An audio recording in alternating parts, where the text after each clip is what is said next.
Welcome to Mrs. E English Skills.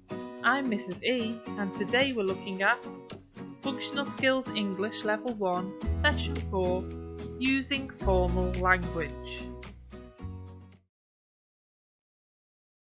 There are many different types of writing. However, the Functional Skills Writing exam usually asks you to write 2 out of the following: letters, reports, emails, speeches, reviews, articles, and forum posts. For each, you need to determine 4 things. Audience: who am I writing to? Purpose: what am I trying to achieve? Tone: friendly, cheerful, or serious, somber? And format: what will my piece of text look like? What will the layout choices be? Once you've determined these 4 things, this will help you make more effective language and organisational choices. Check out my video on purpose of text to look at language and organisational choices and overall purpose of text in more detail. One choice you need to make is whether you use formal or informal language, and that is what we're looking at today. In the writing exam, the tasks that tend to require more formal language are letters, reports, and possibly emails, whereas speeches, reviews, articles, and forum posts tend to require more informal or semi-formal language. Formal versus informal. Think about how you talk or write in different situations. What if you were chatting to a friend or family member? What would you say during a job interview? Would you change the way you speak in these different situations? What if you were writing a text message to a friend versus writing an email to apply for a job? Again, would you adapt your language choices? Looking at the different audiences and purposes, then you probably and hopefully would. Chatting to a friend or family member is an informal situation, whereas a job interview is a formal situation. Let's look at some scenarios. Imagine you work in an office. 30 minutes after the working day begins, one of your colleagues stumbles in, shouts at another member of staff, and then falls over a chair. How might you describe that situation to a friend? Well, you might say, they were a complete state this morning. And that's perfectly fine if you're speaking with someone that you know well. However, if you were speaking to your manager, you may adapt your speech to fit this more formal audience. But as it's just a spoken conversation, we would say it's semi-formal rather than fully formal. So instead, you might say, they were in an awful condition this morning. This semi-formal language is okay if you're speaking to people you know less well. It's also suitable for articles and reviews, as they are more semi-formal pieces of writing. If you had to write a report on the incident, this would require more sophisticated formal language in order to suit the purpose and tone of the document. This would be the most formal situation presented, and therefore require the most formal language. You might write, they were extremely inappropriate this morning. Can you see the levels we have gone up? We have started from informal, a complete state, to semi-formal, awful condition, to the most formal, extremely inappropriate. In order to test your knowledge of the difference between informal, semi-formal and formal language, have a go at this task. Fill in the blanks to complete the table using the words below. You pick the most appropriate word to put in the blanks. For example, for number 1, we have an informal word, chuffed, which also means pleased. However, this is semi-formal. What would be the most formal version of that from the words below? These are synonyms, so words that have similar meanings. However, they have varying levels of formality. Pause this video here to have a go before I reveal the answers.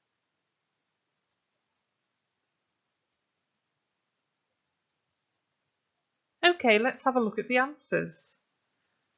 So the most formal version of chuffed and pleased is delighted. An informal version of ask and inquire is pick your brains. A semi-formal version of fab and exceptional is great. A formal version of mates and friends are acquaintances. And a formal version of teeny and small is insignificant. How did you do? In order to explore synonyms, you will need to use a thesaurus. It's similar to a dictionary, apart from instead of giving definitions of words, it gives you other words that have similar meanings. This can broaden your vocabulary and improve your English, particularly your writing. What should we avoid when writing formally? Number 1, slang. Slang is a type of regional and social dialect, which is just another way of saying language, where the meaning of words are changed.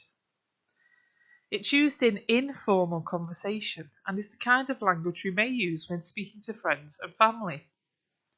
Let's look at some examples. Gob, mate, boss. These words are slang terms, but they also have real meanings, real definitions. So what do they mean? Gob means a lump or clot of a slimy or viscous substance, but I use gob to describe a mouth. Shut your gob.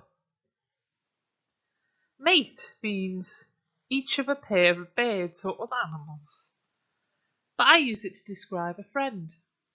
My mate is coming over later. Boss is a person who is in charge of a worker, group or organisation, but I use it to describe great. That's boss that. In formal writing, you should avoid using slang, as sometimes it can be rude or offensive, but also because people may not understand you. This is because slang is linked to region and social circles.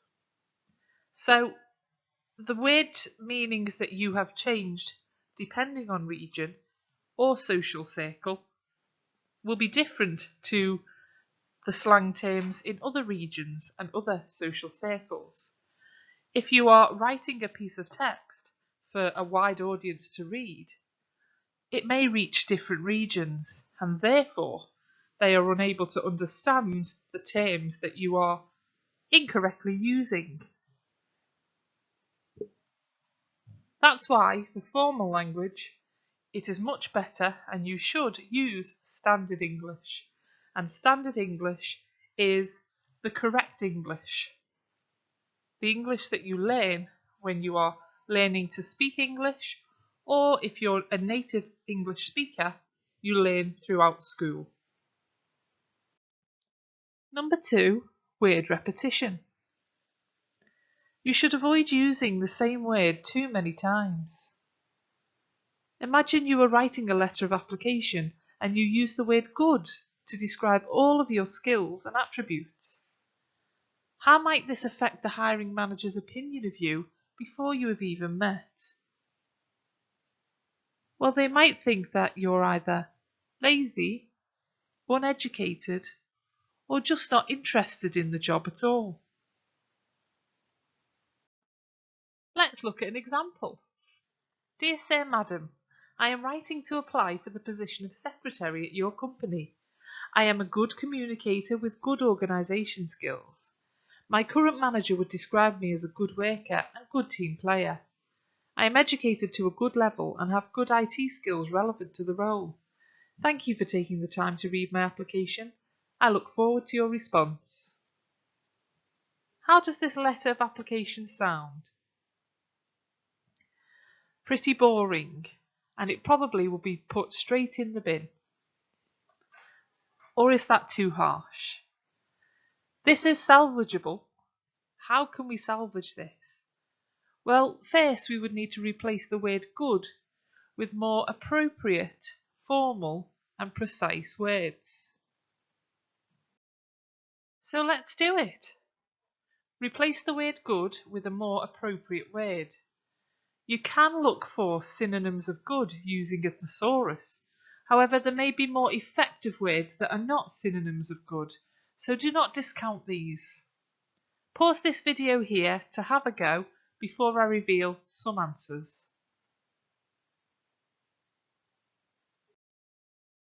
Okay, let's look at some answers. Obviously, there are many words that you can use to replace the word good, so I'm just going to give you some examples. Dear Sir, Madam, I am writing to apply for the position of secretary at your company. I am an excellent communicator with exceptional organisation skills. My current manager would describe me as a hard worker and effective team player. I am educated to a high level and have outstanding IT skills relevant to the role. Thank you for taking the time to read my application. I look forward to your response. How did you do? And what do you think of this new letter?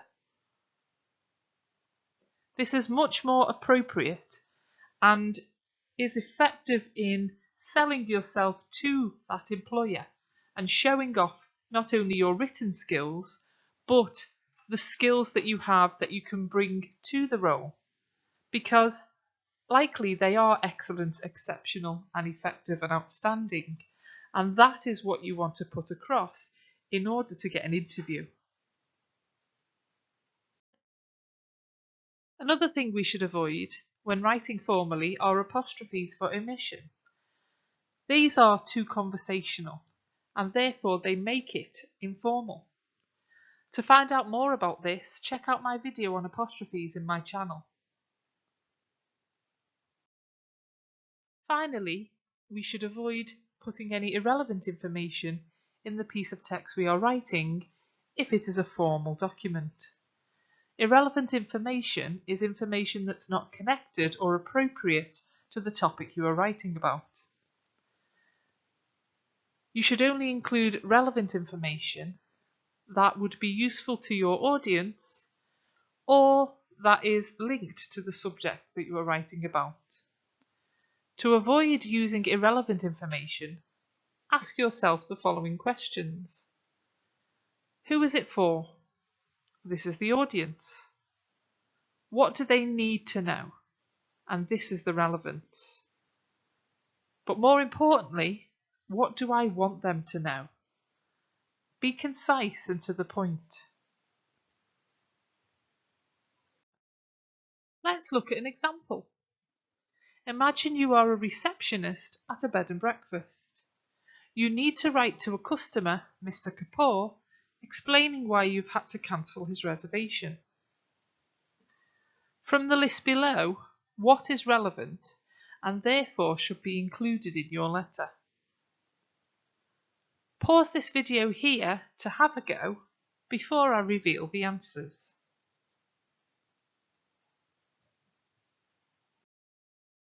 Okay, let's look at the answers. The B&B will be closed for the whole of June and July. Well, that is relevant, and it gives a reason for why you are cancelling the booking. You are returning his deposit? That's definitely relevant and is probably one of the first things that he would like to know. The staff will be going on holiday during the closure for some well-deserved relaxation. That is not relevant. It's also inappropriate because you are cancelling your customer's holiday, but you are going on holiday. So it wouldn't be appropriate or nice to include that in the letter. The B&B serves an excellent breakfast buffet. Again, it's not relevant and not appropriate because poor Mr. Kapoor will not be eating the breakfast buffet. So we don't really want to tell him how excellent the food he's missing out on is. The B&B will be closed for 2 months. Remember what I said about repetition? We've already said this. We've said it will be closed for the whole of June and July. Saying it'll be closed for 2 months is just repeating that information in a slightly different way.